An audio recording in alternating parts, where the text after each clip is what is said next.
Estamos de tu lado. Presenta Balcón al Mundo con Pedro Sepsek.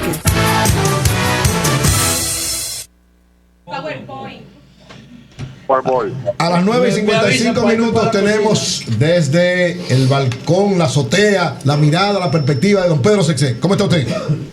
Don Pedro, bueno. Yo estoy muy bien. Si me gano el Powerball, el balcón va a estar muy mejorado. ¿Cuánto es? ¿Cuánto va? ¿Cuánto es hoy? ¿Cuánto? La loto de ya pasó los 1.500 millones de dólares. Mamacita. Dios. Ayer había una fila de apuestas. ¿Y usted jugó, don Pedro, usted jugó lo suyo? Sí, porque las posibilidades son extraordinariamente remotas. Una probabilidad de 292 millones. Pero bueno, ¿quién le dice que ese día pase por ahí doña Fortuna? Y anoche entrevisté en el programa de televisión que presento aquí a una señora que ganó 2 veces la lotería. ¿2 veces? 2 veces. Las probabilidades no son muy abundantes, que digamos, de que eso ocurra, y sin embargo ahí está la señora. Qué extraño. Hay una fiebre con el tema, hay un entusiasmo descomunal. Imagínense, son 1.500 millones de dólares, van a ser más. Cuando llegue el momento, eso se va sumando de acuerdo a la cantidad de dinero que juega el público. Es muy posible que esté cerca de los 1.600 millones cuando llegue el momento de contar los pesitos. Y de ahí quedan más o menos, después que se... Pagan los impuestos. Si uno los quiere cobrar, mire, si uno los quiere cobrar en 30 años, que es por pagarlos, recibe 50 millones de dólares por año. Si lo quiere recibir en la mano, la cifra cambia considerablemente porque se le descuentan todos los intereses que ganaría en esos 30 años. Ahí quedan más o menos unos 950 millones de dólares y de ahí hay que pagar impuestos y ahí quedan más o menos unos 600 millones de dólares. Yo resuelvo de todas formas. Claro, cualquiera lo coge.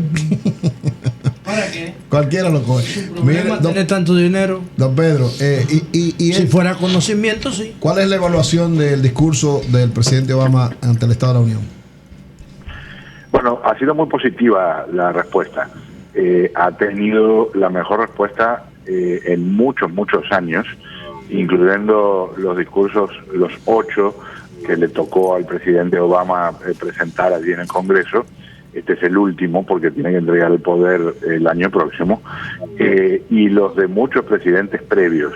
La respuesta fue muy positiva porque el tono en general fue muy conciliador, el tono fue muy vibrante, fue de apostar a lo bueno que hay en los estadounidenses, a buscar mejorías en áreas que son muy positivas, en mostrar por lo menos una voz fuerte frente al terrorismo, pero no a dedicarse a hablar de guerras, sino fundamentalmente a apostar a que este es un país con una gran calidad, con una gran capacidad para la iniciativa en una cantidad de terrenos, y eso fue muy valorado por el público, que en las encuestas, las que se llaman flash polls, que son unas encuestas muy rápidas, que se hacen prácticamente inmediato a terminar el discurso, el resultado fue muy positivo, tuvo índices muy elevados de aprobación. ¿Y usted cree que estas promesas últimas que hizo podrá él concretarlas, cerrar la cárcel de Guantánamo? Hay algunas expresiones, hay una expresión para definir a los presidentes o a quienes están en su última etapa, cuando ya se sabe que tienen que entregar el poder. Se dice lame duck. Es como un pato que tiene una patita rota y está cojeando. Y entonces la expresión es porque ya una gran parte del poder que emana de la presidencia se disipa porque la atención está concentrada en quién vendrá luego.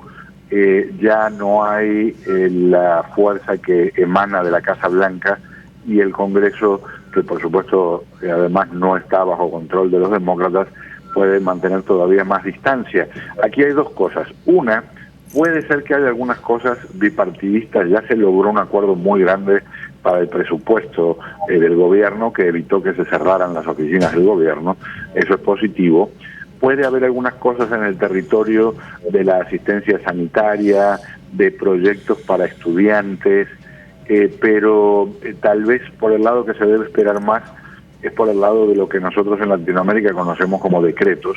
Aquí se les dice órdenes ejecutivas. El presidente Obama las ha utilizado más que muchos y es posible que siga haciéndolo en el correr de este año 2016. Entonces, por ahí es que puede ser que se avance en algunas cosas, pero el presidente tiene algunas cosas para mostrar positivamente. Se han creado 18 millones de empleos en Estados Unidos en estos 8 años. Por otro lado, muchos de esos empleos son con menos dinero que los empleos que se habían perdido previamente, y hay mucha gente todavía trabajando part-time y quiere trabajar full-time, pero sin duda es un nivel muy positivo. Hay una cantidad enorme de gente, más de 15 millones de personas, que tienen por primera vez seguro médico, no lo tenían. Esto es gracias al plan de Obamacare. El plan tiene una cantidad de limitaciones que ha generado críticas de republicanos y de demócratas, pero la realidad es que mucha gente que tenía que ir por la sala de emergencia de los hospitales para que los atendieran porque es una obligación legal, y ahora pueden asomarse a un médico y tienen algunos servicios incluso gratuitos. Eso también es muy positivo. En la política exterior, algunos están contentos porque se han retirado las tropas de Irak, quedan muy pocas en Afganistán, pero hay mucha gente disgustada porque el presidente ha sido muy débil enfrentando algunas naciones como Irán, por ejemplo. También el retirar las tropas de Irak ayudó a que esta gente terrorista del Estado Islámico creciera. Le dijo al gobierno de Siria que si usaban armas químicas esa era una línea que no era aceptable que cruzaran, y que se la cruzaban iba a haber unas repercusiones espantosas. Esta gente usó armas químicas, mató una cantidad de sirios, y la respuesta fue muy tibia, ni cercana a lo que había amenazado. Entonces ahí por ese lado ha perdido un poco de fuerza. Y hay una cosa interesante en las encuestas. En las encuestas el nivel de aprobación del presidente anda más o menos en el 45%. Okay. Aunque eso es negativo porque hay más gente que desaprueba, es un nivel muy alto después de 8 años en el poder comparado con otros presidentes. Ahora, cuando se le pregunta a la gente, ¿usted cree que el país está en buen camino o en mal camino? La respuesta es 70% prácticamente dice que va en mal camino, 30% en buen camino. Así que hay gente que en la práctica simpatiza con la figura del presidente, pero no está de acuerdo con lo que han sido sus decisiones. Pedro, don Pedro, estuve viendo un informe que publicó un diario alemán sobre Afganistán. Dice que el talibán ha avanzado enormemente, que las tropas del gobierno afgano se han reducido en cerca de un 40% entre bajas y deserciones, y que es insostenible la permanencia, es decir, el gobierno de Afganistán en el tiempo, y que la OTAN no podrá sostener sus tropas por mucho tiempo allá. No es la OTAN, es la ONU que deben fortalecer. El informe apunta en la dirección de cosas que han hecho aquí los militares estadounidenses. Si no se toma alguna medida bastante drástica, ese es el panorama. El talibán está ganando otra vez mucho control en áreas muy grandes de Afganistán. Le recuerdo una cosa: Afganistán es un país que tiene, vamos a decir, más de 80% de su territorio es espantosamente difícil para transitar. Es pura montaña, pura piedra.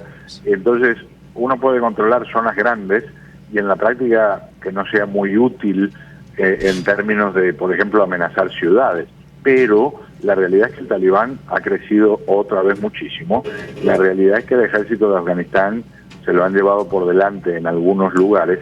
Ahora, la realidad también es, si quieren la coalición de Estados Unidos con los países de la OTAN, ellos pueden poner más tropas y frenar la marcha del talibán. Lo que pasa es que no hay ganas, no hay apetito, y con toda razón, se han perdido muchas vidas, y hubo una corrupción enorme.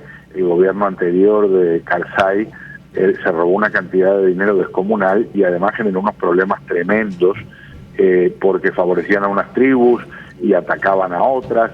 Y en Afganistán todavía existe ese concepto de muchos siglos atrás de la civilización tribal. En otras palabras, hay clanes, hay tribus que son las que realmente tienen poder, y en algunos momentos, a base de dinero, se había logrado el apoyo de alguna de esas tribus, pero en la práctica ellos en lo que están interesados es en sobrevivir, no en hacerse amigo de fulano o de mengano. Es un panorama extraordinariamente complicado, y como están las cosas hoy, no es de extrañar que en el correr de este año el talibán gane mucho más terreno.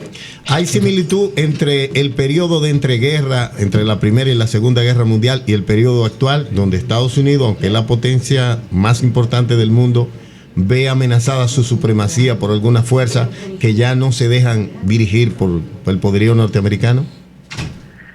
Yo creo que es muy distinta la situación. Creo que ahora los peligros están más repartidos. Vamos a decir, los dos grandes, vamos a llevarlo a esa comparación. En este momento, vamos a decir, el riesgo europeo, que en aquel momento representaba, por ejemplo, Alemania, sí. Hoy lo representa Rusia. Ese sería vamos a decir, el imperialismo en Europa en ese momento. Y en Asia, lo que podía representar Japón lo representa China. Sí. Pero lo que pasa es que los intereses económicos son enormes. Las diferencias con lo que se vivía en aquella época es una historia muy, muy compleja. Alemania tuvo una etapa de hiperinflación que llevó a que la gente, para comprar un pedazo de carne en un supermercado, tuviera que llevar una maleta llena de billetes porque el dinero no tenía valor. Y entonces eso generó un deterioro enorme en los valores sociales. Así es. Y un caldo de cultivo ideal para que apareciera un animal como Hitler. En el caso japonés estaba el concepto imperial y la ceguera esta de seguir lo que el emperador dijera, aunque eso le costara la vida a la persona que obedeciera. China hoy está en una situación que es muy diferente a esa. Es un gobierno que es dictatorial en aspectos políticos, pero que está súper abierto en temas económicos y que depende del resto del mundo para comer. Porque si no le vende al resto del mundo, se le puede generar una rebelión tremenda internamente. Entonces, eso a nivel de naciones. A nivel de grandes peligros, tenemos un loco como es Kim Jong-un en Corea del Norte, que tiene armas nucleares y puede generar un desastre en cualquier momento, pero no es un asunto ideológico. Es un señor con problemas mentales, con un poder descomunal, y tenemos a los terroristas, que los terroristas en este momento no generan ningún peligro en términos de tomar el control del gobierno de un país desarrollado, pero están avanzando, siguen controlando un área considerable de Siria, de Irak, están aumentando su poderío en Libia, en Mali, hay terroristas en Nigeria que controlan áreas grandes del territorio de ese país, pero es un tipo de peligro diferente, es un tipo de peligro basado en gente que está dispuesta a morirse haciendo explotar una bomba en el medio de inocentes, como pasó en Estambul, matando, por ejemplo, ayer una cantidad de turistas alemanes. Que estemos cerca del equivalente a una tercera guerra mundial, cuando hablamos de esas cosas, yo por ahora lo dudo. Pero en el caso ruso, con un señor como Putin, que tiene un aire de nuevo zar, un señor que cree que tal vez puede seguir haciendo avanzar a Rusia, como lo ha hecho a punta de tanques y misiles en Crimea, en Ucrania, ahora en Siria, por ahí estaría tal vez el mayor peligro, pero aún así nos veo lejos de lo que sería la definición clásica de una guerra mundial. Perfecto, muchas gracias, don Pedro, gracias. Gracias a ustedes, un gran abrazo. Viva, estamos de tu lado. Presentó Balcón al Mundo con Pedro Sepsek.